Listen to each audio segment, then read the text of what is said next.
Noah was a preacher of righteousness, the New Testament says. He preached for 120 years while he was building the ark. He must have had a lot to say. We've been dealing with him since the 6th chapter, but this is the first and only thing he ever says on the pages of Scripture. Verse 25. Listen carefully. When a man doesn't say anything and he finally speaks, it's probably pretty important. So he said, this is all we hear from him. Cursed be Canaan, a servant of servants he shall be to his brothers. Isn't that strange? What is Canaan? Why not Ham?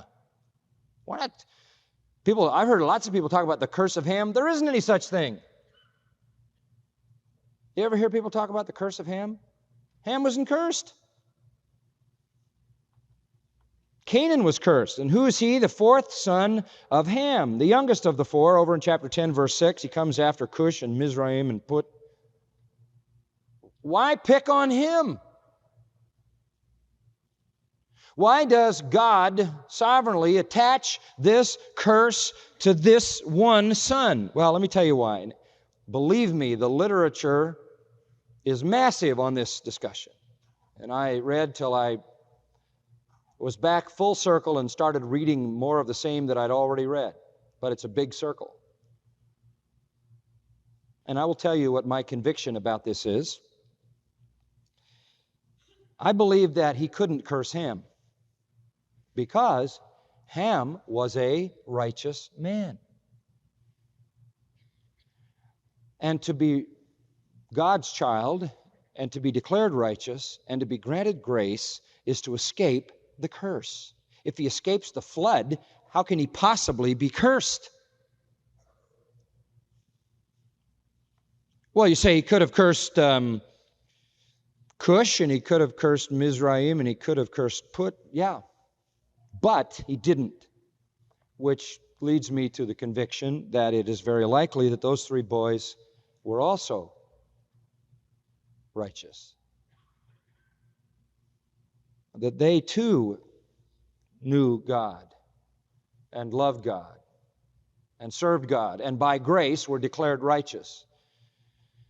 The only person that God is going to curse is somebody who rejects Him. And I think the best way to understand this is you have to move through Ham's family to the first unbeliever there, who then bears the weight of the curse.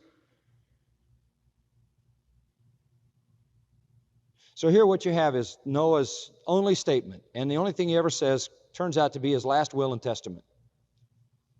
Here's his legacy to his family before his death. He's going to die, as we see in verse 28 and 29. He speaks and then he dies in the flow of the text. And he attaches the curse to Canaan. The only way that I can understand that Canaan would be cursed would be that Canaan is the unbeliever in the family. Now, you say, well, Noah cursing? I can understand God cursing, but what's Noah doing? Is this voodoo? Was this some magic worked on Canaan? No. When God cursed somebody, that was fixed. I mean, we have already seen that, haven't we? In Genesis chapter 3, God cursed the serpent, God cursed the woman, God cursed mankind as such. God cursed the ground to make it difficult. But Noah cursing somebody? Well, I think it's an appeal to God. I think he understands, cursed be Canaan. I think he is reaching into Ham's family to identify a person, and it may be prophetic at this point because we don't know whether these other sons were born yet, but by inspiration, he's giving some oracle or some prophecy reaching into the family of Ham under God's direction and puts the curse on this youngest son. And that was prophetic of Canaan's unbelief and Canaan's unbelieving progeny that eventually became the wicked Canaanites, a nation profaned and blasphemous of all that was divine and holy. And so the curse of sin was passed through